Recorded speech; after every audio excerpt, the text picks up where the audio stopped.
असलामुअलैकुम दोस्तों, अज फिर एक बारी मैं अपने चैनल ते हकीम बाबा 40 ते थोड़ी खिदमत में हाजिर होया। तो अज मैं जिहड़ा नुस्खा थोड़ी खिदमत पेश करन लग्या, बाज़ औकात औरतां नूं मतलब जिस वक्त बच्चा हो जाता है तो उन्हां दा जिहड़ा दुध हुंदा है वो बच्चे वास्ते मुयसर नहीं होंदा, यानी माँ का दुध। तो माँ का दुध तो एक ऐसी कीमती चीज़ है कि जिसकी ताकत साड़ी हिकमत की रूह नाल आ देन कि 40 साल तक माँ के दुध की ताकत जिहड़ी है वो इंसान के जिसम दे विच मौजूद रहती है। तो अगर जिस बच्चे माँ का दुध ही नहीं पीता तो फिर वो सारी उम्र वो कमज़ोरी दे विच ते बेकारी दे विच गुजारेगा।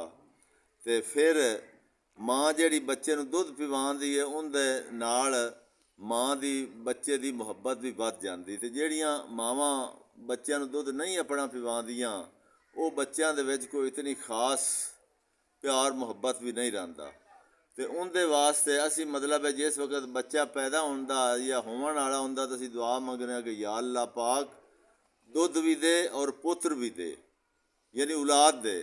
तो पहले असीं दुध मंगने तो बाद दे विच मतलब औलाद मंगने।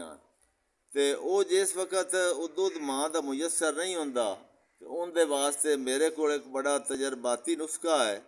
वो तुसीं कोई 4-5 चीज़ां सतावर ले लेना 50 ग्राम, ये पंसारी की दुकान तो थानू मिलेगा। सफेद जीरा जिहड़ा है वो भी 50 ग्राम लेना।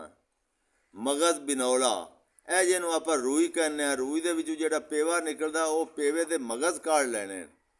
वो भी ਤੁਹਾਡੇ ਕੋਲ 50 ग्राम होने चाहिए। तिल सफेद जिहड़े हैं वो भी 50 ग्राम, तिलों नूं भी साफ कर लेना।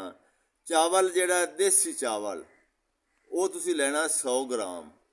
तो कूजा मिसरी जिहड़ी है वो तुसीं लैनी है हसबे ज़रूरत।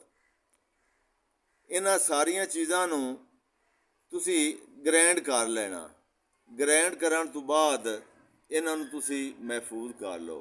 कम अज़ कम 1 किलो दुध दे विच इहदा 1 चम्मच जिहड़ा वड्डा है खाना खावन वाला वो तुसीं उस दुध दे विच पा देना।